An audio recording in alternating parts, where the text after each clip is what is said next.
प्रेम का मापदंड यह है कि प्रतिदान की प्रतीक्षा किए बिना, आशा रखे बिना एक पक्षीय प्रेम निभते रहें। जिस प्रेम में प्रतिदान की अपेक्षा है उसे व्यवसाय समझना चाहिए। पंडित श्री राम शर्मा आचार्य जी। पुस्तक का नाम घर परिवार भी एक शरीर है। हमारे शरीर के किसी एक अंग में चोट लग जाए तो हम तुरंत उसके उपचार में लग जाते हैं। यह नहीं सोचते कि अन्य सब अंग तो ठीक हैं।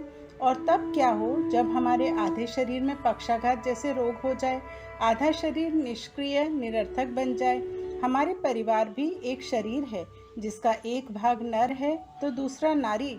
परंतु पिछले कुछ समय में शरीर के एक भाग को हमने केवल अविकसित ही नहीं रहने दिया बल्कि उसे और कमजोर बना दिया। सामंतवादी अंधकार युग में नारी को वासना और विलास का एक उपकरण माना गया। उससे बंधुआ मजदूरों जैसा काम लिया गया।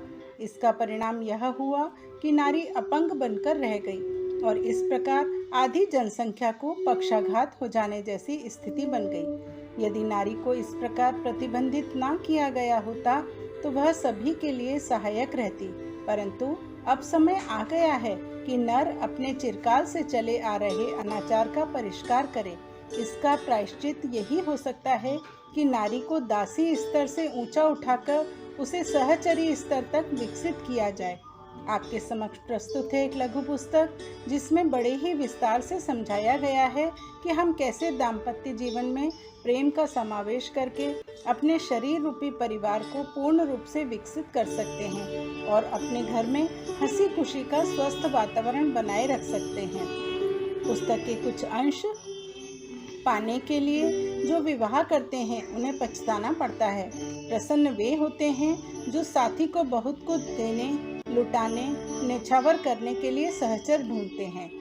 सहचर के साथ यह दायित्व भी जुड़ता है कि विकसित पक्ष अविकसित पक्ष को कम से कम अपने बराबर बनाए या और अधिक विकसित, सुयोग्य और समर्थ बनाने का प्रयत्न करे। प्रेम संबंध की सफलता तभी मानी जाती है जब एक दूसरे की प्रगति के लिए ऐसे विधान भी करें जो प्रत्यक्षतः अप्रिय भले ही लगे पर अंततः उसके उत्कर्ष अभ्युदय में सहायक सिद्ध होते हैं। आक्रोश की प्रतिक्रिया आक्रोश के रूप में ही होती है। स्थिति में सुधार तो शांत चित्त से वास्तविक कारण ढूंढने और स्थायी समाधान करने पर ही होता है। समय का विभाजन ग्रह लक्ष्मी की सबसे बड़ी बुद्धिमत्ता है जिससे उसे विश्राम के लिए शिक्षा एवं योग्यता बढ़ाने का अभ्यास करने का भी समय मिलता है। घर में शांति और स्नेह का वातावरण बनाने के लिए समय समय पर नई उम्र वालों के साथ साथ बड़े बूढ़ों को भी अपने स्वाभिमान को चोट पहुंचाए बिना समझाने बुझाने का कार्यक्रम जारी रखना चाहिए। आजीविका की दृष्टि से स्त्रियों को इस योग्य होना चाहिए कि पारिवारिक समृद्धि और अभिवर्धन में कुछ कहने लायक योगदान कर सकें। घर के कामों को नर नारी सभी को मिलजुल कर करना चाहिए ताकि उसका स्वरूप घरेलू मनोरंजन जैसा हो और दोनों ही पक्षों को अन्य महत्वपूर्ण कार्य करने का समान रूप से अवसर मिल सके। पुस्तक के कुछ मुख्य बिंदु: पहला, प्रेम का स्वरूप और उसका विस्तार विवरण। दूसरा, कन्या और वधू को कम दुलार ना मिले। तीसरा, दाम्पत्य जीवन और सहचरत्व। चौथा, महिलाओं को समर्थता का प्रशिक्षण।